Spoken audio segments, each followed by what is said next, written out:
Morning, afternoon all. Welcome to this mentoring professional session. We've got a full house, looks like. Quite a few people joining. We've got 34 already, 35 now. Kerrie, it's going to be a pretty full-on session. I'll hand over straight to you. Wow, really full-on session. Hi everyone, how are you doing this evening? All big wave to everybody. And welcome to this session. So this session actually came around because somebody asked me a question, must have been a couple of sessions ago now, to say how do we actually plan and estimate our costs in an agile environment. So we thought that we would actually do this session as a masterclass. Now, just so that you're aware, this is a 2-hour session. There is an interactive breakout rooms that we've organized as well for you to give it a try and see how you get on. I do have a short presentation as well. My co-host, unfortunately, has not joined us at the moment, but I do have some backup people, Ferren and Gary, and I might even get Victor to jump on board as well. And of course, thank you to Dev for providing us with the hosting here as well.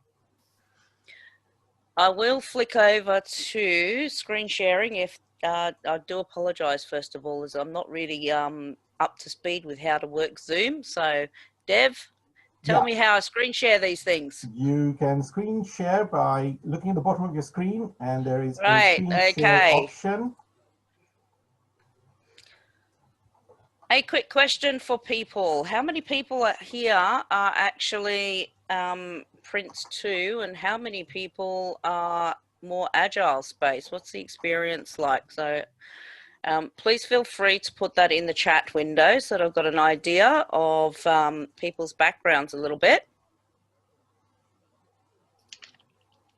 And Dev, I'll get you to shout out the numbers as people. Ooh, thanks. Give me that nice idea. So we have quite a few people who are both P2 and Agile. Prince 2 is sort of leading at the moment. A few Agile people, another couple who have got both. Prince 2, kind of both, says Katya, Katerina, sorry. Prince 2 and Agile, PMP Agile. I think by and large, more Prince 2 people than Agile people, because a lot of people are both Prince, PMP and Agile. Okay, so for everybody that's coming from the Prince 2 space, you should be familiar with all of this as well, because it is very much aligned to what you should be doing in your Prince 2 space, just so that you're aware of that. If you do have any questions throughout, feel free to put them in the chat window, and we will address them as we go on. So a couple of rules of thumbs. Agile is a mindset and behavior shift. It is easy to understand and at times very difficult to implement. There are a lot of flavors of Agile out there, although they do actually have one thing in common. And that one thing in common is they're all underpinned by the Agile Manifesto. When we say it's easy to understand, it is actually quite easy to learn the various different flavors of Agile. However, we do see that there is a constant struggle in organizations to actually adopt and implement Agile ways of working. Typically, that leads to a lot of pain in organizations. This is a way of working that when it goes wrong, it can go very badly wrong, and it can leave a sour taste in people's mouths. And quite often the reason that it goes wrong is because our planning and our estimating can actually go off track. And there's also a lack of understanding around the Agile principles in general. So I have a very short slide deck here for you, and it is very, very short. And this is really looking at, first of all, just the fundamentals of Agile, and then looking at those ways of planning and estimating. And then we'll finish off with our breakout room so that you can actually have a try. The Agile Manifesto was developed back in the early 90s. I think it was 1995 when it actually came into play.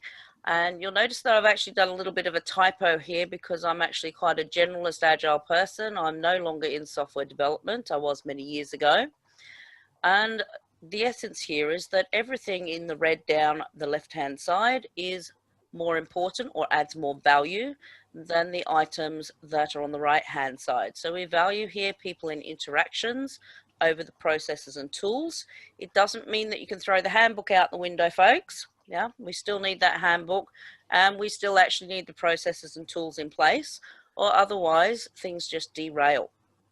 We have working solutions over comprehensive documentation. The documentation is still there. We need that for support. Customer collaboration over the contract negotiation is not talking about necessarily formal contracts there, but internal contracts as well as external contracts, the way that people work together. And of course, the last one there is responding to change over following a plan. So we do plan, but it's recognizing is that we actually plan to a high level, and we only plan to a detail at the point in time that is actually necessary. This enables the business to actually change what it is that they want in terms of the depth of what we're delivering over and above what the breadth of that is. So the breadth equals the scope, and we use our planning techniques through requirements. So another quick question, does everybody understand what we mean by the term of requirements? Has anybody got any questions about requirements there? Once again, please use the chat window. Yes, please do use the chat window. This particular screen just shows some very high level agile approaches that are currently out there that people may or may not be aware of. Scrum is pretty well known. DSDM, the current version of DSDM stands for Dynamic Systems Development Method.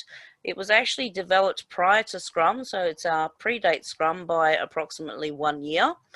And it was developed back in 1994, otherwise known today as Agile PM. We have SAFE, which stands for Scaled Agile Framework. The Scaled Agile Framework and DSDM looks at projects quite specifically. So it's actually a holistic project management methodology, as well as a framework in its own right. And on the left-hand side, we have Scrum. Scrum, again, comes in different flavors depending on which organization you look at. Kanban, Lean is referring to Six Sigma Lean. And we also have Extreme Programming, which operates very much the same way that Scrum does, but in a very contracted time frame.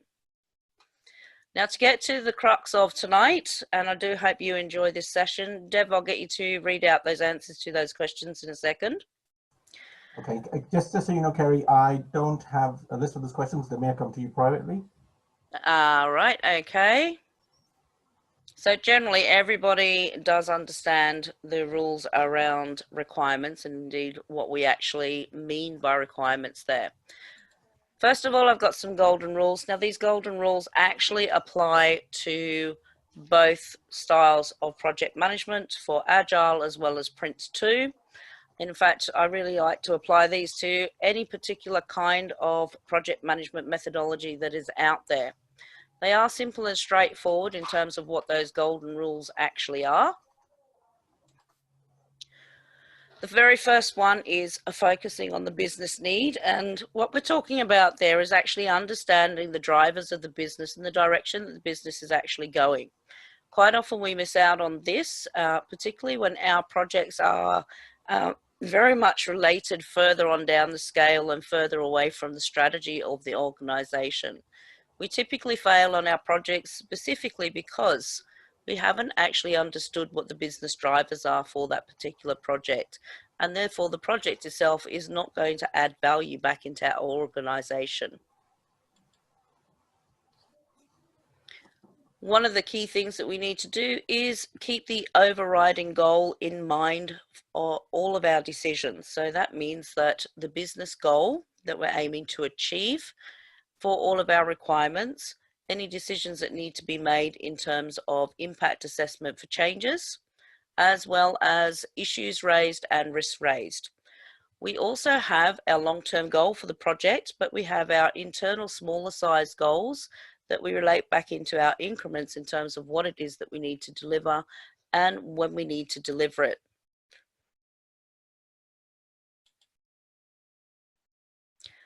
The second golden rule, only plan in detail to the foreseeable horizon. So when we're at the start of our project, we'll have a long-term goal of high-level planning, and that is where we actually get our baseline for our end time frame, as well as our baseline for our costs.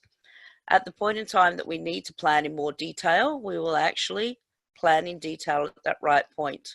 And bear in mind is that when we're working with our Agile teams, those that are actually doing the work, they are the ones that are going to be doing the day-to-day planning, not the project manager level. So if you're thinking in terms of Scrum for people that work in Scrum environments, it's actually the Scrum team that will do their own day-to-day planning.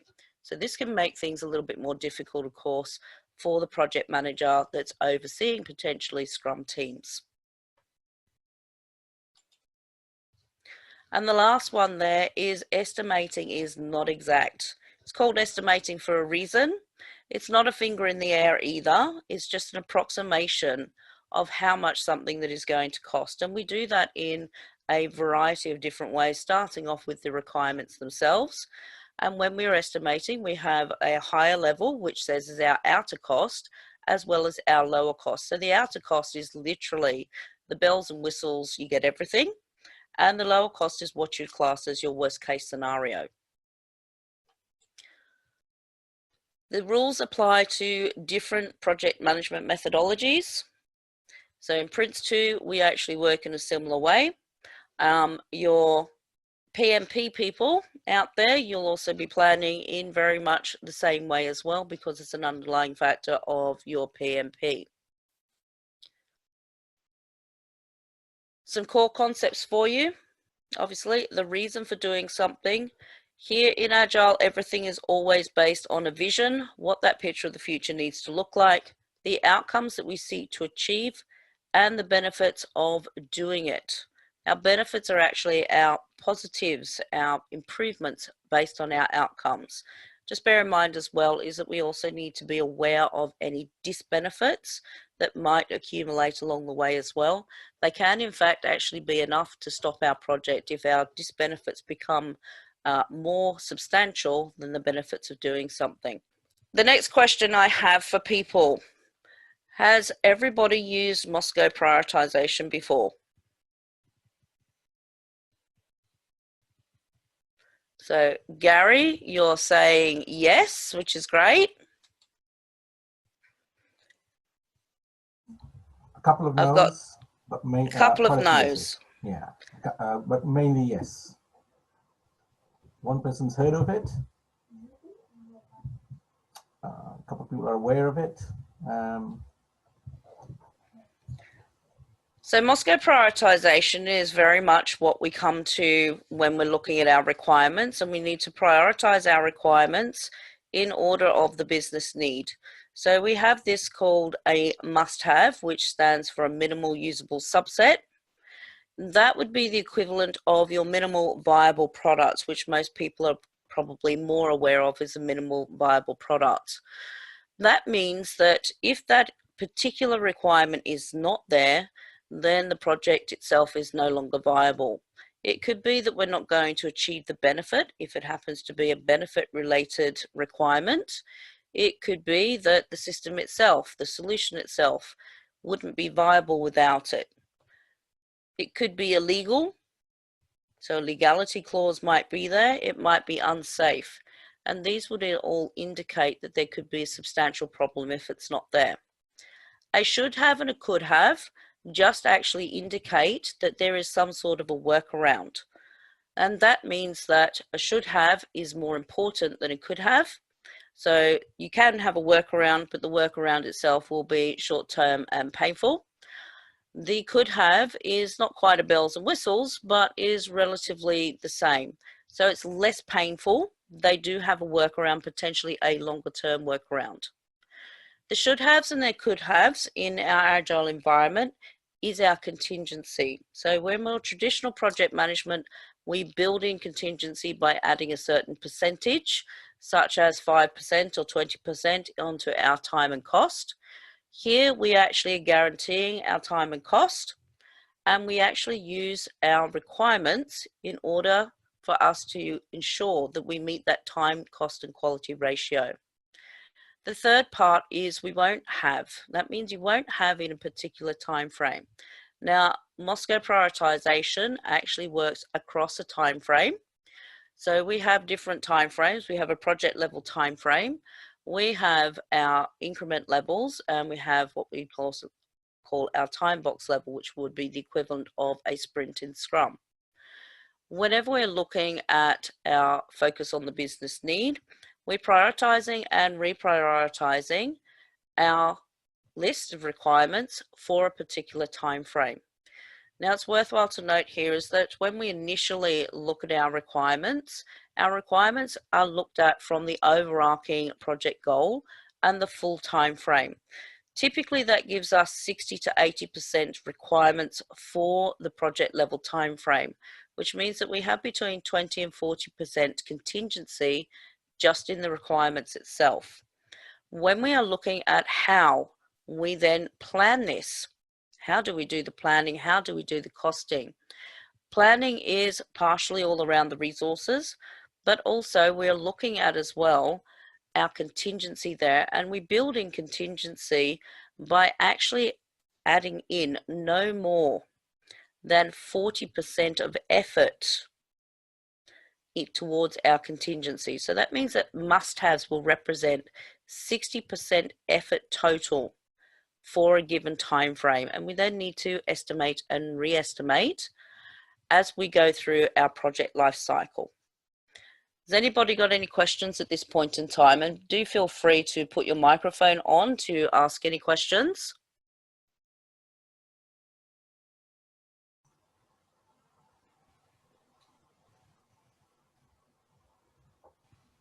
No, we all good? Or people camera shy?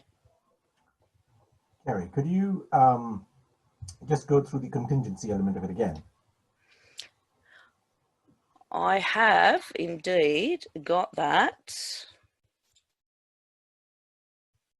coming up. I'll just come through here, actually. I'll go back to that previous slide around costs in a minute. Our contingency is made up, so when we break down our project, we start off with our higher level goal of the project, and we make a determination in terms of its breakdown structure of whether that requirement is a must, a should, a could, or a won't. In our very early phase, everything that we break down from that top level in the very early phase will typically equal a must. What we try to get from there is an understanding of the magnitude of the project itself. So we typically call that an experience-based. So something that we have done previously in a project, we apply that experience to our next project, and we might determine that the complexity of the project itself will be a small, medium, large, or extra large, and that's called T-shirting. It's actually the next level down which sets the scope in terms of the breadth of the project, and we're actually decomposing those higher level requirements into the next level of detail. And this is the level of detail where we're actually going to do the estimating itself. So each higher level requirement will be decomposed into a subset. And when we are estimating here, we're actually going to be looking at the total number of requirements. And as we are doing our planning and understanding the focus for the business itself, also as consideration is dependencies and critical path. So our overarching requirements themselves will have a total of between 60 and 80% what we call must-haves. And that gives us our 20 to 40% contingency. How it looks in the time frame. Okay, so the project time frame at the top there, 60 to 80%. When we are actually looking at the physical effort involved, we'll only allocate 60%. So when we are planning very specifically, we're understanding more about the requirement in terms of the people that need to be involved, what their skill sets are, the amount of time or effort that is going to take them to do those particular elements. We'd also have to bear in mind people's availability. So if people are not actually available, they don't have the capacity to do the work, then we'd also be incorporating that in. And together with that, we would also have the needs for taking whatever it is that we're developing into a live environment. So we're actually also planning for our deployment as well. Additionally, we'd need to be planning in our testing to make sure that our timeframes incorporate testing, and therefore we are actually ensuring that whatever we are sending out into our organizations is not just fit for purpose and going to add value, but is actually being fully tested as much as possible, and therefore will be relatively bug-free. So what we're looking at here, this is at the project level timeframe. We will have 60% effort of that time frame. So a calculation, I'll get Gary to actually do a quick calculation if Gary happens to have a calculator there. I'll make it easy for you, Gary. So at the project timeline, Gary, let's say we have 100 requirements. So 60 to 80 of those, of a total of 100 will equal must-haves. Now, in the actual time frame itself, I'm going to say that our project is 100 days long, which means that the effort for the time frame, 60% effort, will go to 60 to 80 requirements for the total time frame for the project. Okay, so that would work out 60 days. Yep. Yes? Yeah. Just making sure that my maths is right on this side of the world, given that it's night time over here. Yeah. And we reciprocate that down through each layer. So underneath, we would actually then break down into our increment level. Our increment is just smaller amounts of time frame. So an increment ideally is anywhere between potentially a month long, but certainly no more than 3 months long would be the ideal. 6 months possible, but you're actually putting your project at risk because that is actually quite a long time for the business to change, and more importantly, the external factors to change as well. So we've got our 60 days now, Gary. Yeah. Okay. At the increment level, so again, only 60% of the effort for that time frame will go to must-haves. Okay, so that means that what's 60% of 60 days? 36 days. So we have 36 days for increment number 1, which will go to must-haves, which means that we have a contingency of 24 days. Thank you, Gary. Yeah, for should-haves and could-haves. That means that if we start running out of time, we can actually drop the the coulds first, followed by the shoulds.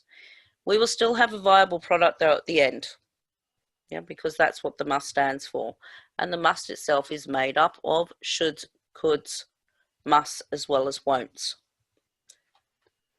We would further break that down into a time box level. So think of a sprint, and again, only 60% of the effort of that time box will be to our must-haves. Now, your time boxes, of course, can vary in length and duration. So when you're doing part of your planning, the time boxes are actually planned for by the people that are going to be doing the work. And time boxes themselves can, in fact, overlap if there are no dependencies between those time boxes, so no critical path dependencies. Time boxes can overlap, but they can also go in concurrently if the needs from one time box is going to be used by another time box. Okay. This enables us to report upwards, of course, that our project is going to be running on time because of our contingency in terms of our could-haves and our should-haves. Okay. Any questions?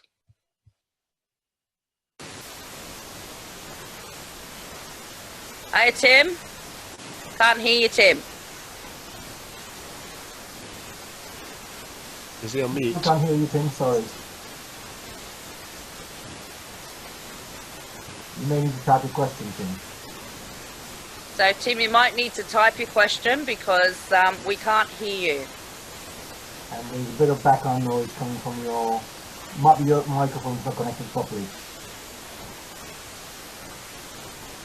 Okay, so Tim's going to type his question in. While we're waiting for Tim's question, Kerrie, the 60% that you keep talking about, that's just a number that you've selected.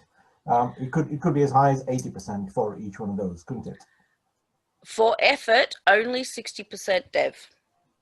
Okay. In terms of the requirements themselves at that highest level, typically 60 to 80% in total will turn out to be must-haves. And there's a little bit of an exercise that I'll be doing here tonight to demonstrate how that actually comes about.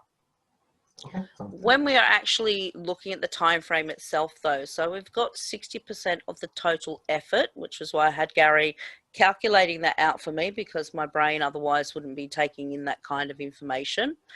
And we're thinking about very specifically a 40% contingency on each and every time frame itself.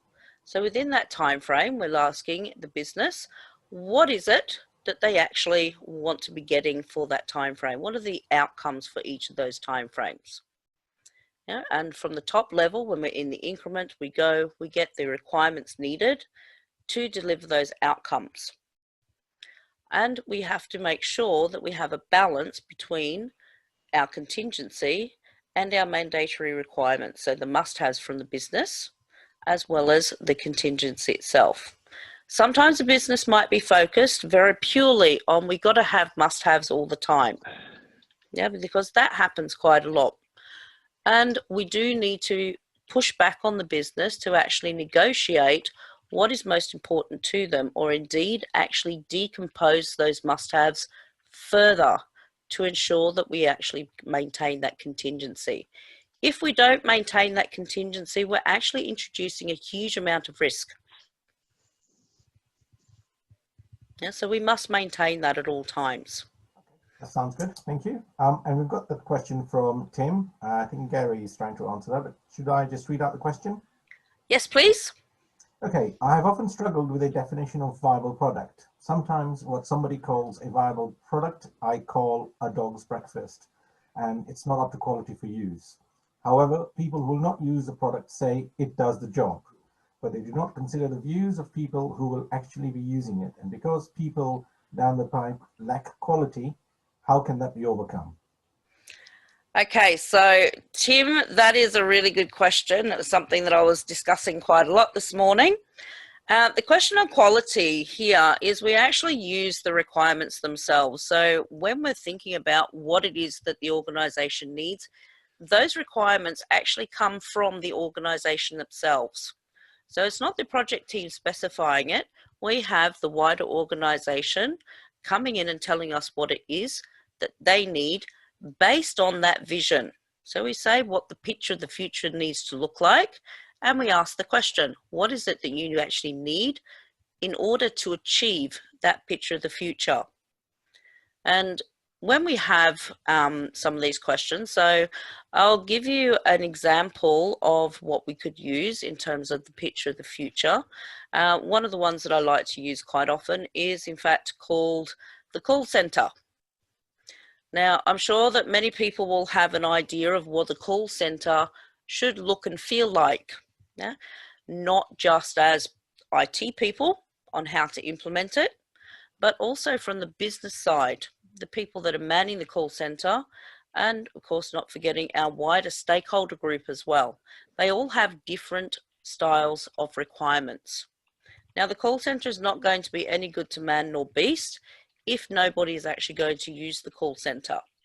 So if I'm thinking about what a call center looks like, I know that I need to have some equipment. I know I need to have space for that call center, potentially some sort of database or software. Yeah, so these would be our very, very high level requirements. We then need to break that down in terms of what is actually needed. So I actually did this exercise quite a few years ago now, funnily enough, with a hospital in the UK, and they wanted a call center. Yeah, but that was all they understood, was they understood the word call center.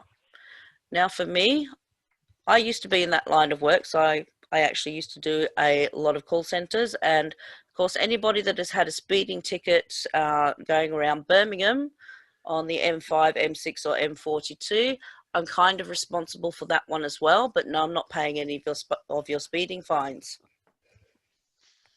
Okay, requirement from West Midlands Police. So this particular hospital wanted a call centre. And I said, okay, so what is it that they actually wanted? Because I knew instantly that this was a big ask. It was something that they really didn't have much of an idea about. And I walked them through not the solution of the call centre, but actually to think about what the business need was first. The reason behind the need for the call centre. We might have delivered a call centre and nobody was going to use it. It might not have been fit for purpose at all because of the nature of it being a hospital. So we had to understand, first of all, the reason behind it to make sure that that was indeed the right solution. It could have alternatively been, instead of a call centre, they might have just improved business processes or got more staff in. Yeah. So we actually have to work with the hospital. In this case, it happened to be a maternity hospital, and this was prior to the 111 service going live in the UK. This actually was the forerunner to that 111 service. So again, I apologise for the 111 service. I'd just like to say I had nothing to do with that one. We went and we asked people that worked in the hospital, what is it that they actually needed? How to resolve some of their business problems. What was their area of pain? So we asked them for their actual requirement. And we do it in a specific way. We actually tell a story. So we call them user stories. And we quite simply say, as a role, so as a nurse, as a midwife, as a doctor, as a consultant, as a person that sits in IT that's got to support all of this, different perspectives for those requirements in terms of what is actually needed. So as a role, I need a something. So what is it that they actually need? And what is the value to that particular person or group of people? As part of gathering those requirements, what we actually do is then we say, okay, so let's now understand what this business need actually is. And we have to sit down, we have a conversation with them. And part of that conversation is talking about what it means to them functionally, what it means to them non-functionally, as well as how we call a acceptance criteria. Now, we actually do this from the very, very outset. It's not at the detailed level, it's at the highest level. And part of the way that we actually need to work is to ensure that the solution being delivered is actually a quality solution. And Tim's not wrong, actually, everybody. Tim's quite right. Quality of the solution itself, regardless of what methodology we use, it needs to be done from the very outset. It can't be done at the end. Kerrie, just to add something to support completely what you're saying, and it's with regards to what Tim was asking about how in the interim, at the beginning, what is delivered isn't there from a quality. One of the supporting aspects of Agile is to deliver incremental, quick value to the business. So the first deliverable that you may deliver isn't necessarily going to be anywhere near the final delivery, but the concept is iterative increase in value to the business. So Tim, your question, absolutely spot on. But if you consider Kerrie's example there of the call center, I'm pretty sure, Kerrie, and correct me if I'm wrong, that you didn't deploy, or what wasn't deployed was a full, all-working, all-singing, dancing call center in the first instance. It was probably built up with capacity and capabilities over time, thereby delivering incremental value. Would that be right? Absolutely, Gary. Absolutely. And then we had to do a lot of business process changes for that one as well, and ensured that staff had the right equipment and the right training. And more importantly, ensured that the service users were actually going to use it, because we were going to primary care trusts for funding to deliver this particular call centre. And it did work.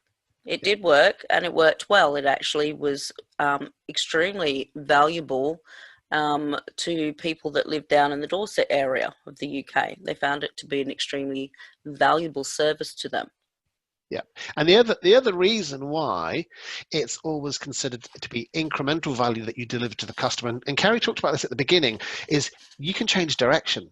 And if you are doing something that's small and you know what, it doesn't work, it's very easy to change. Whereas if you create something that's massive and it doesn't work, like IT for health, and you have to throw that away, that's really expensive. So it gives the flexibility to the business, and it gives the reassurance to the business that they're going in the right direction. So iterative incremental value is a real driver towards the use of Agile. Hence why the concept and the challenge around estimating is one that's up for, Kerrie's expertise. Hi, yeah. Can I just comment on that? Can you hear me now? I can indeed, Tim. Okay, yeah. I think what my problem, I probably have to expand my experience really, because my mate, I mean, I'm a big fan of Agile, and I think using Agile, I've had some success in projects because I'm a big fan of it. The manifesto and everything. But what's happened to me quite a lot is I get really tired of walking into a room of about, I don't know, normally it's men, and they all telling me, they're falling over themselves, how agile they are. I'm agile. Oh, so am I. I'm really, and I think, oh, I don't want to hear this again, please. And then when I try to get into what they're really doing, to me, it looks just like they're just doing everything really quickly and rushing. And I think, but that's not agile, is it? They go, oh, Tim, we haven't got time for documentation, or I can't tell you what we're doing because we're agile. I say, but does that really mean you can't tell me what you're doing? Yeah, we don't have time. And I think, well, to me, that doesn't, I mean, I always see, if someone asks me what I'm doing and it's relevant and significant, if I can't tell them what I'm doing, I'm failing, because I can't. And of course, what it really means, a lot of people don't quite know what they're doing and don't want to say that. And that's something, what I really liked was one place I did have a good experience where we used Kanban, where every day you had a stand up and the boss said to you, what are you going to do today? And you told him and everybody. And he said, what are you going to do tomorrow? And you told him and everybody did it. And you say, right, see you tomorrow. Done. And that means your work for that day. And if you said, I'm going to test this or that, and your boss said, well, I don't want you to do that, then he had a good control, and everybody every day knew what everybody was doing, but not from an email, or it was from standing in front of each other. But of course it takes, some people seem to have a reservation on that, because it exposes everything, which is beautiful. But you don't always have a culture that says, let's all be exposed. Yes, and that's why I started off with, it is a mindset and behavioral shift. Yeah, because there is a lot of closeness that we do have in our project world. And one of those underlying factors is transparency in Agile. Yeah. The daily stand-up is an integral part, which ensures not just transparency, but also showing progress, that we're actually progressing towards those goals. Yeah, that's what I need to do now, is get a job where it's got that culture, rather than a job in a place that is trying to get that culture.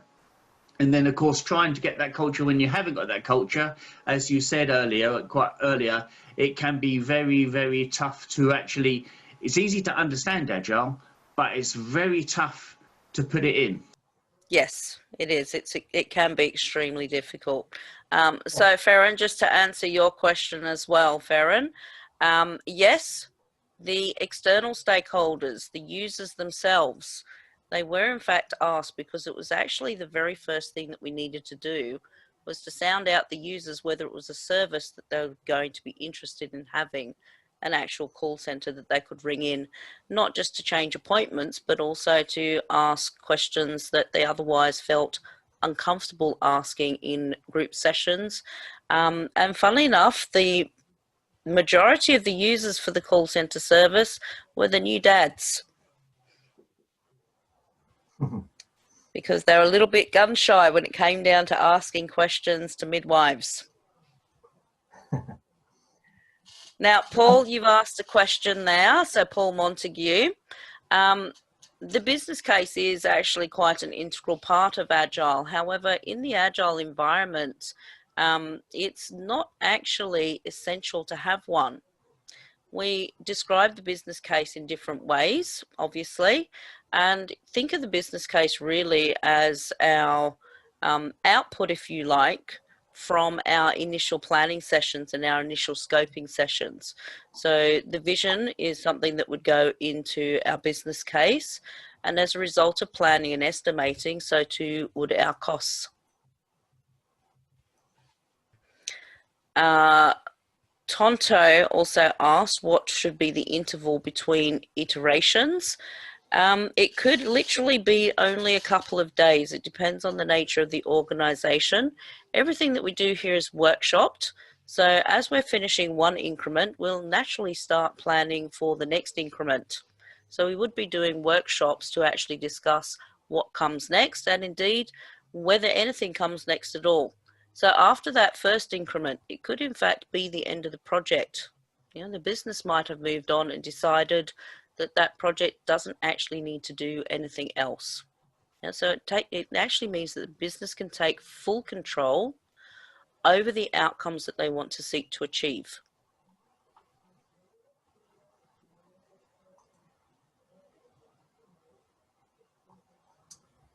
There's another question from Joydeep. Can you hear me, Kerrie? Yep, I can hear you. Okay. If during RFP proposal phase, a customer asks about a high-level cost and timeline estimate for a product, do we estimate the overall project by breaking the features as in WBS and then following Moscow? Or do we take some other approach? If so, what? Okay, so RFPs are actually one of my favorite things to work on, funnily enough. Now, I've worked both ends of the stick there, so I've worked going out into the tender as well as being a response to tender process. And personally, whenever I'm working with organizations that are going out to tender, one of the things that I do insist is they actually just quite simply state what their requirements are and not put the Moscow prioritization actually on that proposal. It means that the respondents really do have to put the effort into understanding the business requirements, and we actually then get a much better response in terms of the value, the estimating value and costs, as well as some overarching timescales. So when we have our Moscow prioritization going out in a tender and we've actually specified what they are, I find that there is actually quite a big difference in organizations responding in terms of their costs and timescales, because quite often they will just focus on the M and not really look at the shoulds and the coulds. The problem with that is, of course, is that they are literally going after the money factor of shoulds and coulds when the customer changes their mind, which increases the cost hugely. And in terms of when we're thinking about breaking down the features into the work breakdown structure, so we always start off with the actual overarching user story first, and we then get the business to actually prioritize those needs. So some of those are going to be very much the flow in terms of its prioritization, because there are dependencies. It could be that we have a lesser requirement, a should or a could, which has a follow-on requirement of a must-have further on down the track. Yeah, so we need to actually ensure that we do those in the right order, or otherwise we're not going to deliver something that can in fact actually be used. But if we actually follow, first of all, looking at the business need in terms of what are the outcomes that we anticipate, so we're getting the business to actually say what is it that they actually want, as well as how we're going to get it. Yeah, so what is that benefit to them? We're actually really getting them to think about the value and not just think about the bright, shiny new toys that they might be getting. Yeah, so we want the business to actually be able to use it. The work breakdown structure that you're referring to, we're actually thinking of it very much aligned to that critical pathway. The term that you're probably looking for here is more along the lines of a product breakdown structure. Yeah, so we're actually decomposing the requirements into their component parts and seeking to understand what it actually is. So Joydeep, is that helpful?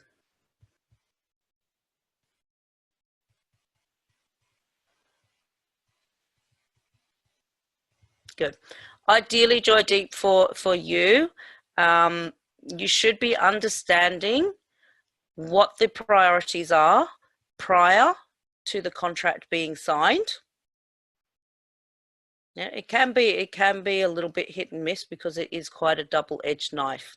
And if you are using the true sense of the tendering process, obviously there should be the option that you can actually go back to the client and ask questions. And that tends to be a fair approach in the modern environment, is that if one respondee asks a question, then the answer is given to everyone through forums to ensure that there is a level playing field.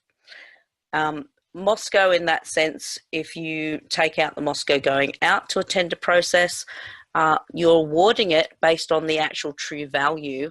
And then once you have sat down with whoever you've awarded that tender to, then you discuss the actual requirements in terms of Moscow, basing it first of all on the outcomes for a time frame that you actually need. Okay? Any other questions?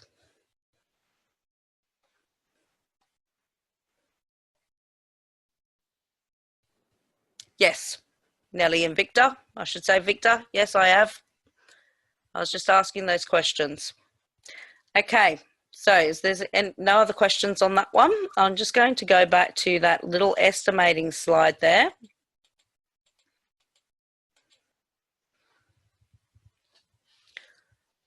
So a little bit of a formula to help people understand the essential basics of estimating. Okay, so the dollar cost of something, I put dollar, I do apologize, I'm in Australia mode. So your local currency, the cost, and the person. So the person times their rate, on an hourly rate. That's the person resource. And instead of thinking of an actual person, please think of their skill set that we need. So if very early in our project, we'll actually be having workshops, and we should be ensuring those workshops actually are attended by those that are going to be doing the work. So this aligns back into Tim's earlier question there, is that quite often these things go wrong because the people doing the work are not actually involved in those early phases. We have very high level stakeholders, but we forget that the people doing the work actually need to be involved up front so that they can actually estimate how much of their effort is going to be needed to deliver that particular solution.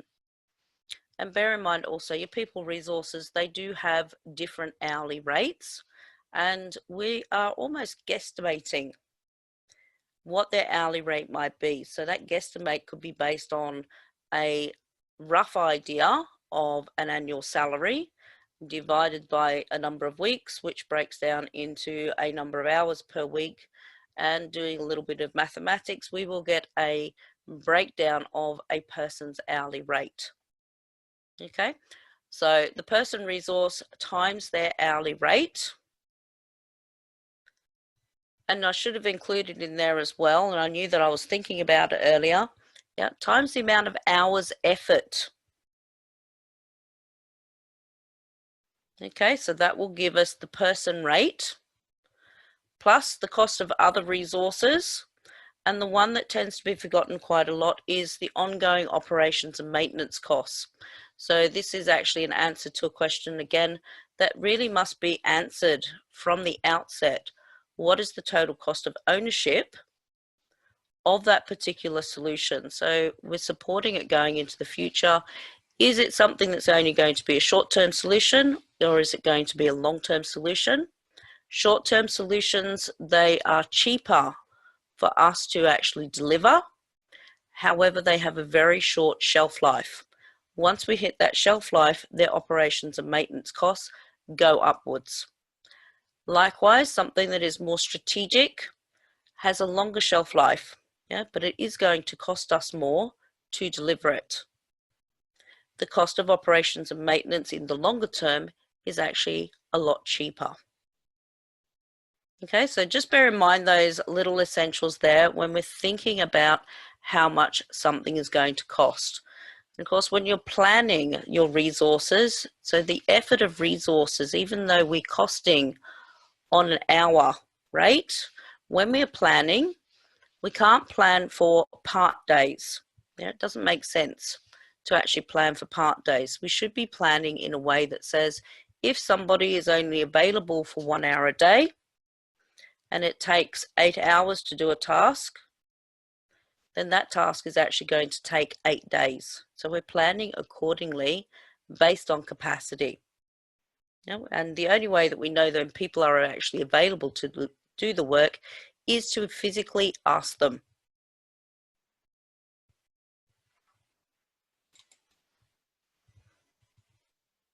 Okay, so got a couple of questions there, Dev. Yes. So the first one is from Mohammed. What are the best practices and advice to apply Agile methodology, working with cross-functional teams where the company culture and functional managers are controlling the department team members and insist on being part of all communication, scheduling, and prioritization decisions? Also, it's more of an Agile question. Yeah, so in terms of the people factor, this is all about bringing people on board nice and early on. So really good communication skills here, really, really good stakeholder engagement skills. So when we start off our Agile projects, or indeed when we start off any project, let's make it a little bit generic. When we start off any project, we should have a high level understanding of who our stakeholders are in the first instance. And we should have that understanding, of course, of why this project exists in the first place. We invite those stakeholders along to a workshop and we actually get their active participation from the outset. So even when the company culture is quite controlling, just by bringing people on board in the first place, we're actually asking them, what's in it for me? You know, we want them to actually come along on the journey. We want to bring them along on that journey. And we want to encourage them to bring their staff along on that journey as well as give out that information. They're going to give us those resources. They're going to be part of the journey because the reality is a lot of these people are the ones that are going to physically be doing the testing as well. Testing to make sure that what is being developed actually aligns to what they thought it was. Yeah. And these are all problems that come up. When they want to be part of all the communications and scheduling and prioritization. So even those prioritization decisions, we have roles to do that. If you're in a Scrum environment, then that would be the product owner. If you're in a DSDM environment, such as Agile PM, then it's going to be the business visionary and the business analyst that actually do that prioritization. Now, your DSDM way of working has an additional role that's actually part of the solution development team, and that's called a business ambassador. That particular role does the day-to-day decision making. You know, that they need to be empowered. And this is part of the adaptation of Agile in organizations. It's all about letting go of that controlling factor and actually empowering the teams, empowering their actual people. And this is what makes it very, very hard to implement because it is a cultural shift in an organization, which means when you are adapting and adopting Agile methodologies and Agile ways of working, you actually, in fact, need to go through the whole cultural change management to get people to change and understanding, of course, what is their fear factor from letting go. But quite often you'll find that by just including them from the outset, they're not shocked, they're not surprised. They're actually then starting to get comfortable and they feel included, and because there's no barriers there in the first place. So Mohammed, does that answer your question?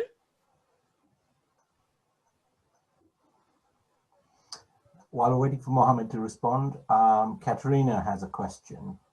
And Mohammed has, he says, yes, thank you. So Katerina, you wanted to ask a question? Please unmute yourself. Yes, Hi, everyone. Thank you, Kerrie, very much. Hi. Thank you, Kerrie, very much for that. It's been really useful. I have a question about estimating things within the team. It's a very specific situation that I'm dealing with now, and a task or a piece of software, let's say, needs to go through different steps, for example, code review, different testing, and so on.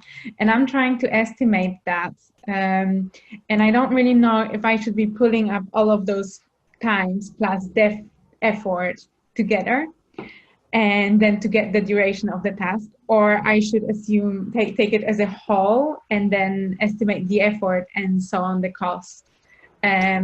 Yeah, how to approach that, especially that when I think about effort, sometimes you will have developers then kind of waiting for the thing to come back from code review or whatever.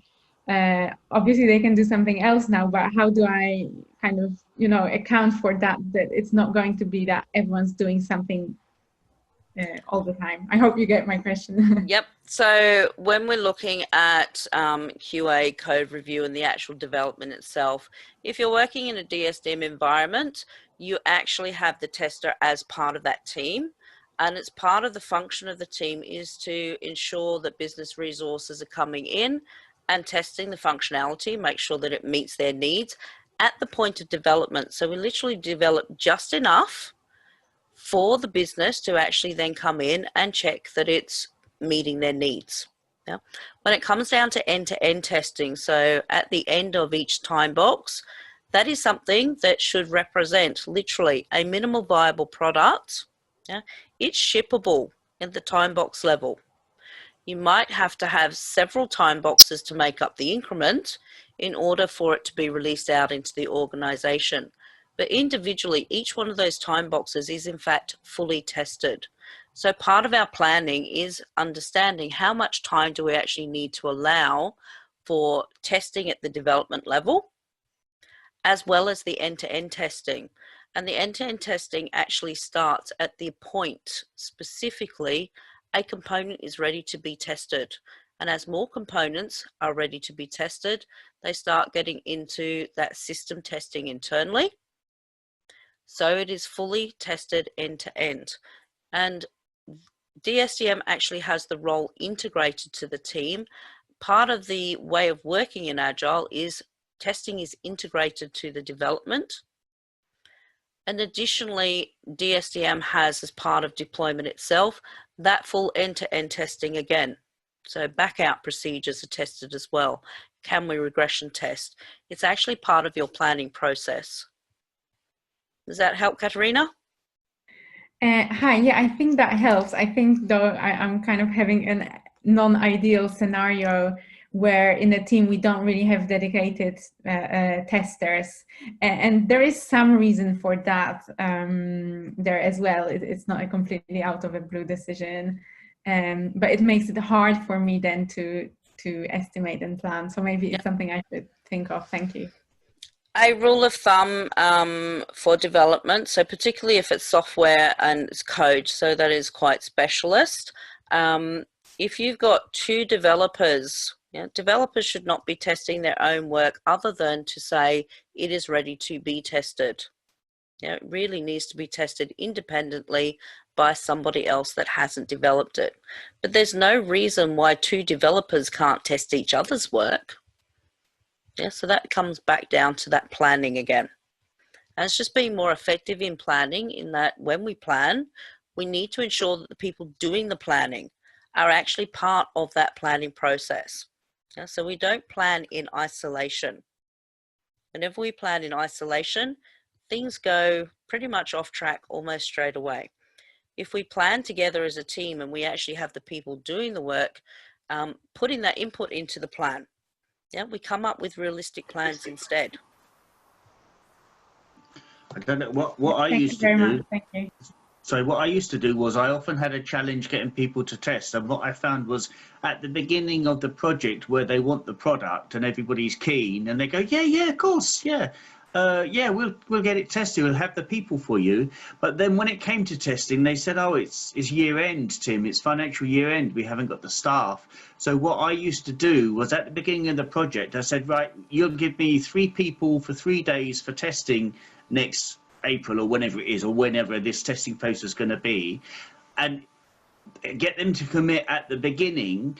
And then when we got to the point where they said, well, it's year end, we haven't got the people, I said, well, you've committed to the testing, you're holding up the project, so we'll have to go through the senior management to see the costs of holding this project up. But you did commit to me that you'd have the people, and you're stopping the project going on because we can't put it live without testing it. And then at the last extreme, if I felt very confident, sometimes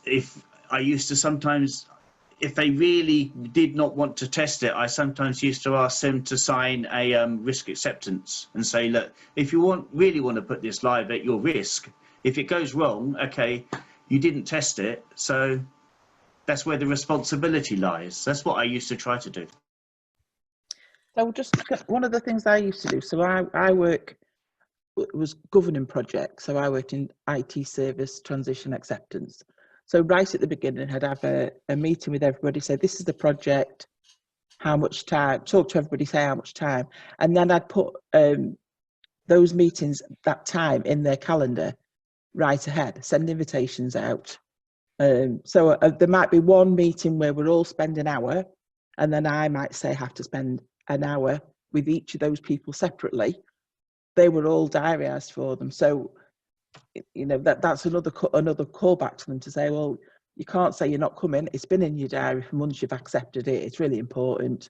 And then they've got to build the rest of the day around long-standing commitments. So that's another way of helping with it. As a general understanding, you know, there are lots of times in all organizations where we have what we call a change freeze period. And these are things that we can easily plan for. So change freeze periods are times when we can't take anything live, quite simply because the business cannot have any kind of interruption happening to business continuity at that point in time.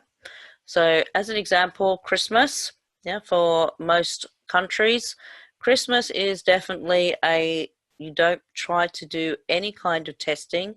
There is nobody on the ground. Financial year end, so depending on what country you're in, that can be at different points of time of the year. Again, that would be a time to avoid. So this is all about stakeholder engagement and understanding the impacts in the organization. So that's a slightly different way of training altogether, is that change management side, but it's recognizing is that the business themselves have to still maintain business continuity. And as part of our planning, by recognizing that they do have times of year, we can actually pre-plan that. We can pre-plan that into our time frame, yeah, because these are things that are known. They are actually known every single year without fail. If you're in Europe, another good time to avoid for any kind of testing is obviously going to be summer holiday. I would avoid trying to do testing, for example, with the USA, Thanksgiving and spring break, yeah, because these are times when people like to be on holiday, and we can actually plan around that. Yeah, it does mean that our project is going to take longer, but it is in fact being realistic.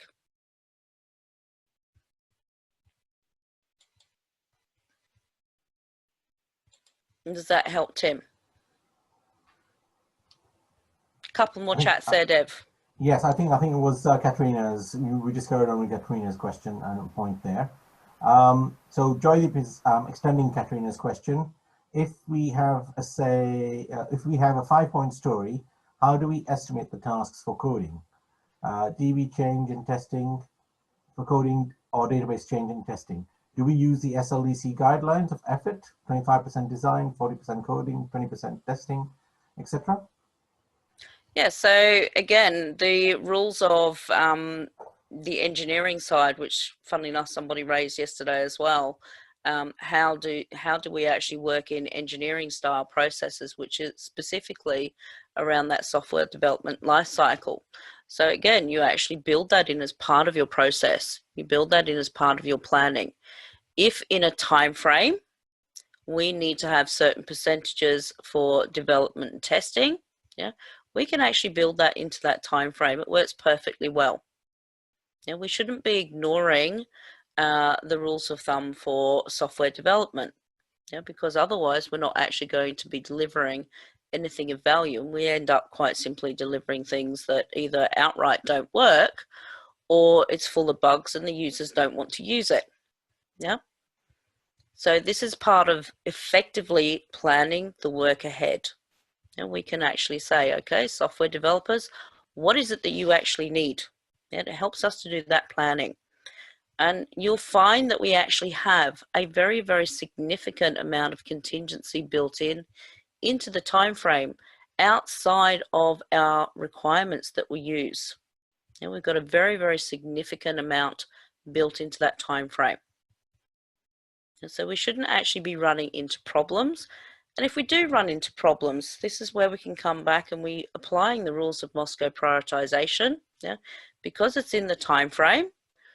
If something isn't quite working right, yeah, the focus is always working on the must-haves for that time frame first, followed by the shoulds and followed by the coulds. Yeah. If we have a problem with a must-have, then the first thing that we can do is we can actually start dropping could-have requirements. They are not as important, and the solution itself will in fact not only still work, but will be viable. It will be a solution that the business can in fact actually use, and they will feel not a lot of pain as a result. Yeah. If we still have a problem, if we're still running into a problem, then we can actually start dropping out our should-haves. Yeah. It's actually at that point in time, so managed by exception comes into play. Yeah. If there is a problem at the lower end of the time frames, yeah, in the bottom time frame, if there is a problem there and they've already finished, they've already got no could-haves left in terms of contingency, then they need to escalate that as a problem upwards and let the project level decide on that decision making. Yeah, because it may mean that there is a significant problem, or it could be that we need to decompose some of those must-haves further, yeah, to ensure that we actually meet that time frame. We can't extend the time frame, and we can't actually drop must-haves out, but we can decompose them further if necessary. But the project level needs to be made aware in terms of governance that there is actually a potentially significant problem, and we need to know about it early. So that's all around that transparency. Thanks, Kerrie. I think we can carry on because there are no more questions. Cool. Okay.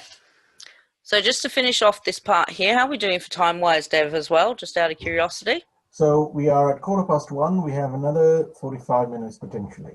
Okay, good stuff. So just to finish off this little bit here, and then I'm not sure if people want to take a quick 5-minute coffee break to grab coffee or water and things like that. And then we're going to go into our breakout rooms. Okay, so just bear in mind is that when we are prioritizing business need, it's not just at the top level. Yeah, we prioritize the business need in each time frame, and the time frame is being represented here. They all have the word time frame in them. Yeah, so we are prioritizing the effort in our project level time frame. Must, shoulds, coulds, and won'ts. And then gold star, or in this case, blue star, saying what the objectives are for that next layer, which is the increment. And again, we go and we get the requirements needed in order to achieve that objective and prioritize those requirements. From the business perspective, they're going to be the ones that tell you what the priority is for the increment. And at the time box level, so this is where your development team is. Again, they're going to have outcomes. What is the outcome for that particular time box? That time frame at the bottom there. We gather the requirements in order to achieve that particular outcome, and we prioritize those requirements for that time frame. So we're always coming back to focusing on the business need first and foremost, without fail, every single time. And that's how we actually get to that working solution every single time. We always prioritize the business need at the start of each time frame. When we're at that next increment, again, we are planning that next stage. As we're finishing the first increment, we actually have our workshops already pre-planned and we start planning that next increment. We've delivered stuff already. So we're going to then reprioritize what is left. Again, focusing on the business need. And then we'll start doing the planning sessions for the time boxes. So here we are we are planning the lower level detail time frame at the right point in time. So it's not detail planning up front. This is high level planning up front, and we go to the level of detail at the right point in time. Okay, so we have that planning session. When we come into the end, we then come back into the loop again and replan for that final session. Okay, and just to make you aware as well, that green point, we're actually coming back and we're revalidating that this is something that the business still wants. We could actually just do that very first increment out of a project that might have 3 increments or 5 increments. And after the first increment, the business might actually decide that it's no longer needed because they have changed, they've got what they need, and the rest of the project is no longer required. So this is how we're incorporating change into those agile ways of working. It's enabling the business to actually take control of the direction that it needs to take. Okay, we're not wasting time and effort doing something unnecessarily. Any more questions?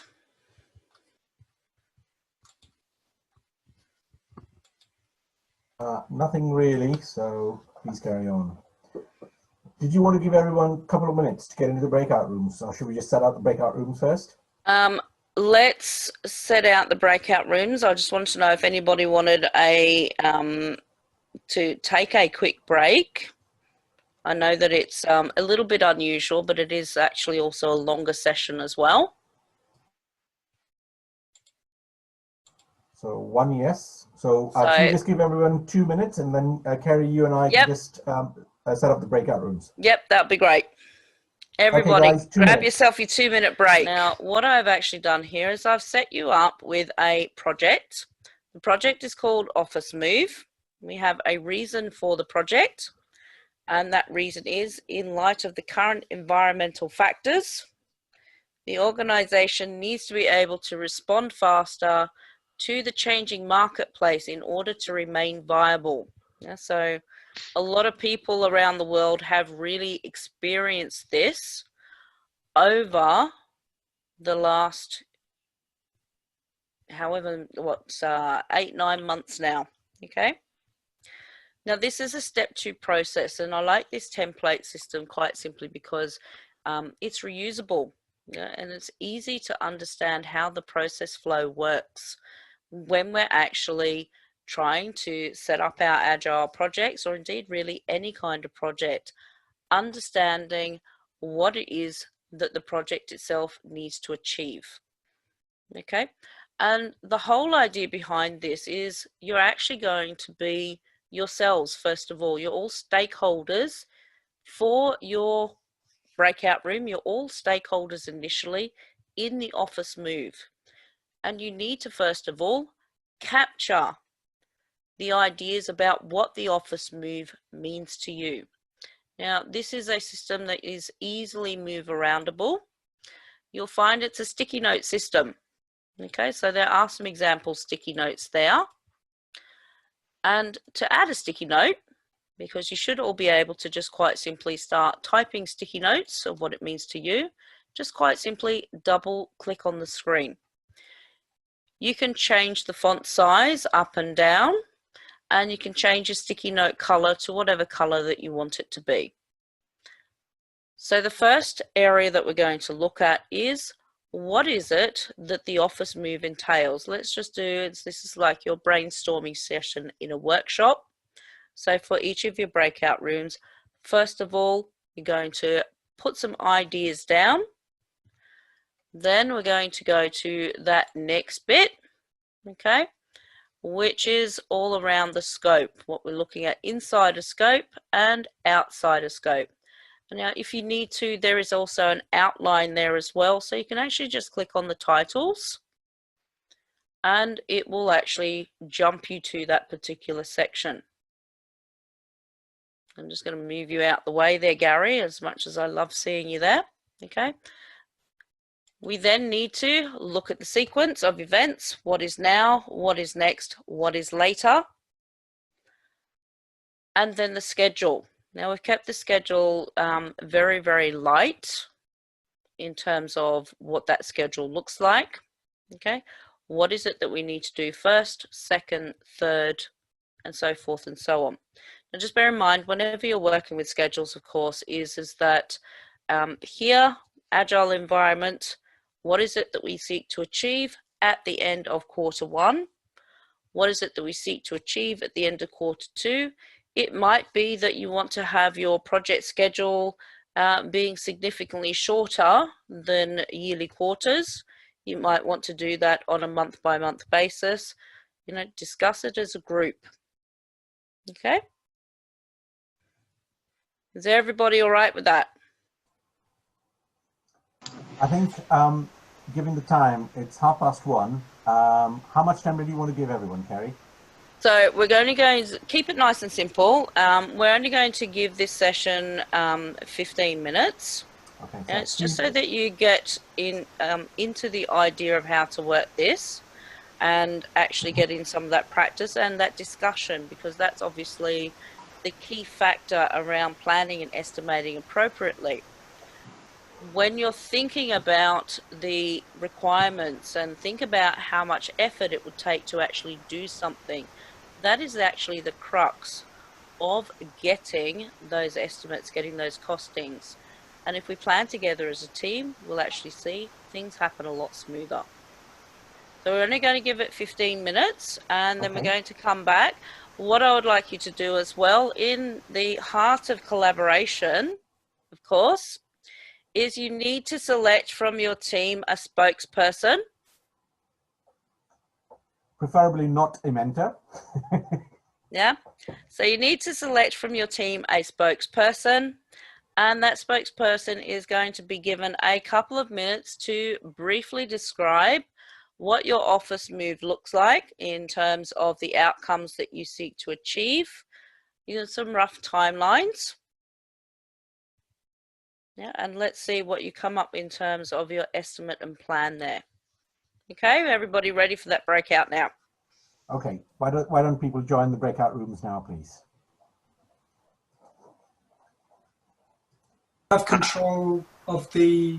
Are you the fish? Are you moving the cursor around? So I'm not the fish. No, I've shared a link to this page, but I'm also sharing it on the screen so that everyone can see what's happening.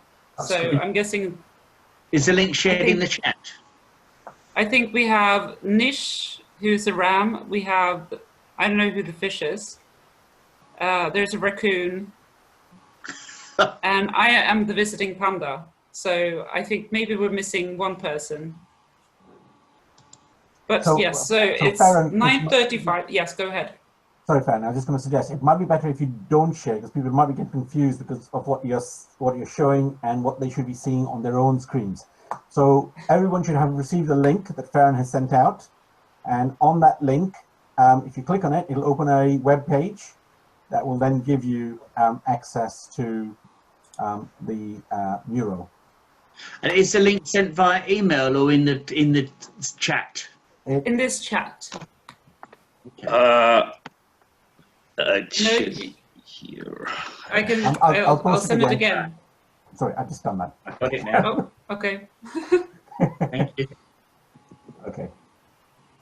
And once everyone's sort of connected, Farron, then I guess you can share your screen, and then people can see their own updates going on while they're looking at their own web browser windows.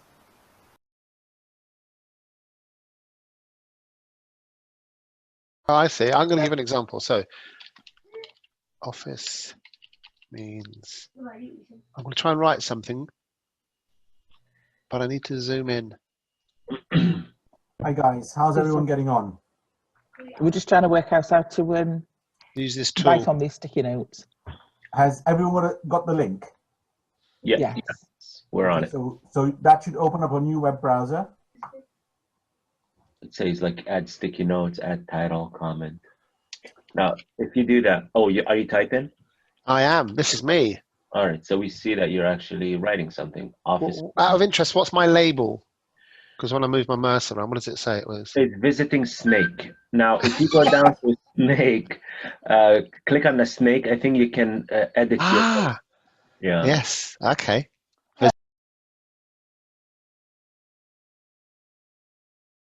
Leaders, as stakeholders, senior managers, even at people towards the grassroots level. Yeah, the question then to be answered is, what's in it for me? What is it that I actually need for an office move? For in order for me to move offices, it could be a complete relocation. Yeah, well, that's the whole point about the ideas. Generate those ideas because we want to ask questions first. Yeah, we want to get a good idea of what this particular project is about before we go to that next step. And you'll notice that a lot of these things that you've actually put on the screen here, we can actually put them into smaller categories. Yeah, so we can collectively put them together. We've got IT, we've got telephony, we've got network connectivity. Yeah, that can actually be bundled into a single category that could potentially say IT and telecommunications. Yeah. You could have another category as an example, which says furniture and fixtures, which would cover your storage, your desk, your chairs, your laptops, and then you could have potentially another category that says logistics, meeting rooms, car parking, coffee areas. Kerrie, hi. Just wondering if you could share your screen. I thought I had. This is Dev telling me again. Yeah, this is Dev telling me again. I thought I had. Oh, there we go. Sorry. That's okay. I said it took me ages. It really took me ages to get used to it in Microsoft Teams because I was constantly going off, on, off, on, off, on. And then I realized that if I just looked slightly further along, it actually said all screens. So whatever happened to be in my desktop area at the time was the screen that was on show. It took me ages. Thank you, Dev. No worries. No, I'm sure the others are looking at their own browser windows, but this way at least we capture it on video as well. So that looks good. The other teams were, I think, struggling a little bit with how to use this, but that's fine. They've got into it now. So sorry to interrupt. Excellent. Thank you. So you see how this is nice and easy to use. So we can actually group them together, and we know that when we're grouping these together, all of those things are must-haves, because that's the very initial high-level groupings. We must move office, but those particular elements. So we know that we must have telecommunications, we must have facilities, we must have our logistics in place, and those are all those higher-level requirements. They will all be must-haves, and when we then decompose those a little bit further down, it's understanding about the scope. So that's what all these ideas are in terms of the creation. We're actually creating a scope for our project. And these are all nice high-level things. We could say, well, how long is it that we actually need? There could be a drop-dead date. There could be constraint from the business that says, you need to actually have this office move done in the next 6 weeks. Or in the case of COVID, it's not that it's got to be done in 6 weeks, you've got to do it tomorrow. Yeah, everybody's got to bug out. Now, an interesting one that's actually there is around accessibility. So whose idea was accessibility? That was mine. Okay. Accessibility, now that is actually what we would call part of the acceptance criteria. It's actually part of the quality of the solution, as well as an actual physical requirement. The building needs to be accessible. Yeah, wherever we're moving to, it needs to be accessible. I think I was also meaning from accessibility for anyone, regardless of ability. Good. Yep. Needs to be accessible for anybody. Obviously, you don't want it to be in the middle of nowhere, because that might not be accessible. It'd be a bit like having that new office on the moon that we're all waiting for. Yeah. Not accessible. Also, there's things like stairs, wheelchair access. Wheelchair access, yeah, all Yeah. that sort of, yeah. Mm. Yep. So wheelchair access is obviously something that is needed. That would form part of the overarching quality of the solution itself. So you see from these high level ideas, I'm just going to change over to scope. Okay. So we'll move into that scoping screen. Yeah. And we have some scope, and we say what is in scope and what is outside of scope. So would that be a changing thing? So I think we don't know that. We don't know that, so we just keep it, keep it simple in scope. Yeah, I think in essence we're talking about capacity, aren't we? So I think my view would be that would be both capacity and setting them up on IT systems, right, and security for them to access the building. Yeah, and obviously there's more ideas there, so that's a good one, because I don't see security. Oh, I've just seen security. Okay. Okay. What about guys? Sorry to interrupt. You've got 3 minutes left. Okay. Yeah, coffee machine kitchen area. Coffee machine. Out of scope, coffee machine.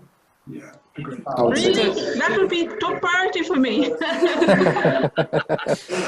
else can go afterwards. Coffee machine needs to be there first.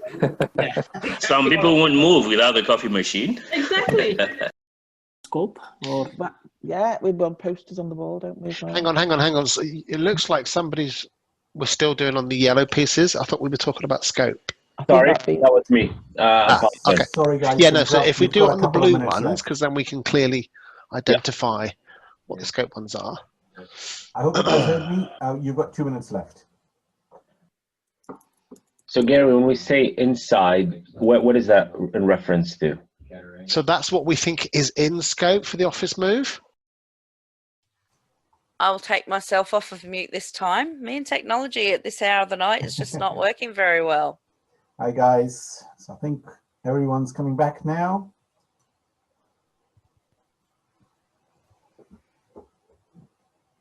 Now, obviously, that is a really, really great tool for doing these kind of collaboration sessions. So, there are lots of tools out there, but you'll find a tool that is suitable for you, and that's probably one of the best ones that I've come across so far.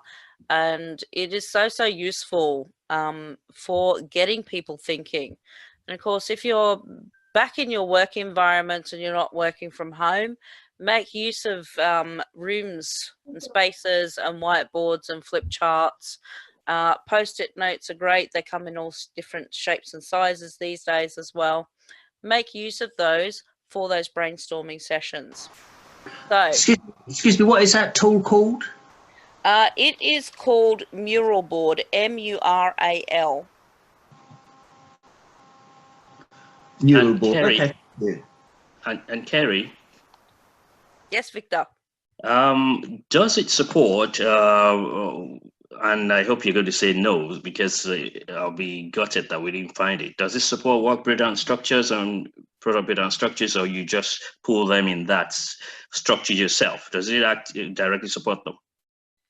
It does actually do that. It has a huge number of templates on there, and it does go down to that work breakdown structure. It does lean canvas. It does the whole business canvassing tools. There's a whole raft of stuff in there.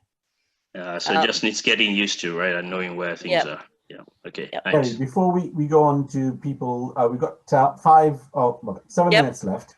Could I ask everyone to turn on your screens and give us the obligatory wave that we all require on mentoring professionals? So please just turn on your screens.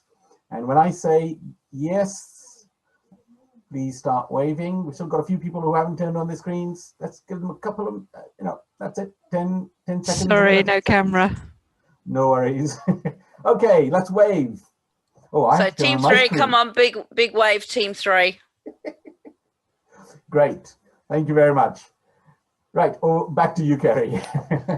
Okay, so team number 1, who's going to do your quick presentation? And believe me, Dev will actually time you to 2 minutes.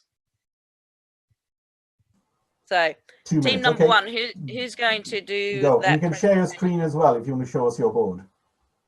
Yep, you can share your screen as well if you wish. You don't have to share your screen. You can just do a talk over if you want to. Team 1. Who was in team 1? Farron, you might end up being you summarizing for the team. No, it's Tim. I distinctly heard him. So Tim, you just got volunteered, Tim. So come on, Tim. Okay, I can do it. You want an overview of what we did and how we did it?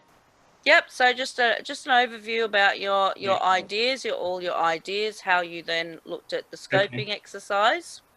Yeah. So what we did, we started with the ideas part of the tool, and all started putting in ideas. They're just things related to the what's needed for the office move. Do we need a coffee machine? Do we need power? A list of people to be moved. These kind of multiple ideas were put into there, and then discussing it with each other. Once we'd put about 2 each or maybe a bit more, that brainstorming, we started to think, right, we need to now establish which of these ideas will be in scope or out of scope for the office move. So with a quick discussion, we said, okay, we're going to need power, we're going to need a list of staff being moved, going to need monitors, security, and we started moving things into scope, and we had like anybody with a new tool we use, and we had a bit of okey-dokey with the tool, like trying to make things move, but we did that. And then after putting them in scope or out of scope, we started putting them into the part below, which is to do with prioritizing which things in the what we need in the office move. And in that discussion, one of the things that was an idea was like budgets and costs. I put that as an idea, and then when we looked at it further in scope, somebody commented that's not actually a deliverable, budgets and costs, it's more of a constraint. And so by that process, we started to establish in a very quick time span what was kind of significant and what was not significant. And that was what we got to. One of the things just to bear in mind is that quite often we'll be given a budget, particularly for this kind of thing, we'll be given a budget that is really probably nowhere near enough. And the whole idea is that you scope it out, and you derive the budgetary needs based on the scope. Okay, yeah, that's a good point. Because normally, as you say, the budget you're given isn't enough. And then you hit, I suppose I'm a little bit, you hit a bit of an obstacle with management, because they say, that's your budget. And you say, well, look, unless I got some sort of magic hat, I don't know how I'm going to do it. And just out of curiosity, so, has everybody else got the coffee machine as the #1 priority for the office move? We did have free tea and coffee. We did have free tea and coffee. Free tea and coffee. Absolutely. Okay, I think we can move on to the next group if that's possible. Team 2. Thank you. Deborah, didn't we Shanghai you into doing that? Yes, very kindly. So I would just share screen, aren't we? Hang on, where am I? See, I'm not the only person that has that slight issue. It's all right. Can you see my screen now then? Yep. Can't see all the other stuff in the background. Right. So we did struggle quite a bit to get this first board working. So we just spent an inordinate amount of time on this then. But generally, I need to go close to my screen, they're quite small. So there was some positives. So there was things like, you know, it's a good place to meet colleagues. You get the free tea and coffee.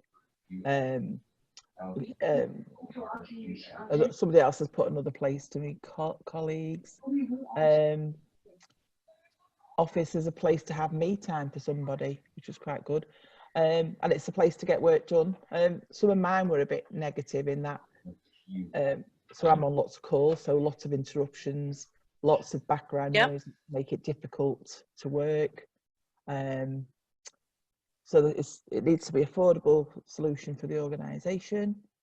We need to think about ventilation systems here, eating quality, perhaps make sure we hold conferences in separate war rooms. We also talked about job sharing, so somebody might work from home a couple of days a week, so you need some sort of system to make sure the desks are used efficiently. Make sure we've got enough space. And what about your scope there, Deborah? So the scope was, I think we've struggled a bit on this one as well. So good lighting is inside, suitable office furniture, make sure there's enough space allowed for social distancing, office equipment, logistics about moving everything around, safety procedures, a kitchen area to make tea and coffee. And what did you have out of scope there? I think we only managed to stick one night in there, the commute, and that was it. Yeah, commute is out of scope. That's about as far as we got. On that note, can we swap over to the next one? Because we're literally down to the last minute or so of this session. Okay, so quickly, team 3, Val. Sorry, Dev. So good. Hi, I'm going to try to share my screen very quickly. It should work, and if it doesn't work, I'm going to make things up. So basically, we managed to come up with quite a lot of ideas in terms of the ideas, and I can't read my screen, so I'm going to try to remember. We had venues, IT connections, coffee machine, coffee area, car parking space, IT lines, lots of various different things, storage, and we started to move things into inside scope, which was venue, desks, chairs, any kind of hardware, functional items, IT equipment, as well as networking connectivity. It's true we should have put power in there, and I didn't think about it. Out of scope, we left removal vehicles because we were thinking maybe people could do that themselves and save on costs. And eventually we ran out of time, so we quickly had a section on sequence here, and that was something to do with find venue, ensure IT connectivity, and another post-it note which I can't read anymore because I can't read. Okay, thank you, Val. So I hope you all got the benefit that exercise is that when we're doing these planning sessions, it always has to start off first of all with what is it that we're trying to achieve, what do people actually need prior to us doing anything else. You know, if we don't understand what it is that needs to be done, we won't then understand the scope of the work, we won't be able to plan it, and we won't be able to cost it effectively, which in turn leads to upset stakeholders, cost overruns, budget overruns, our project timescales go completely out the window as well. In terms of Agile, we'd actually put that must-go prioritization onto that, so we would always stay within those costs, stay within those timescales, but we actually have to do the requirements in the first place as well. Now, Dev, you have said that we are quite literally running out of time. We are actually 2 minutes over. So we are 2 minutes over, so I'm going to end up getting a slap wrist. Has anybody got any questions? And we'll wrap it up.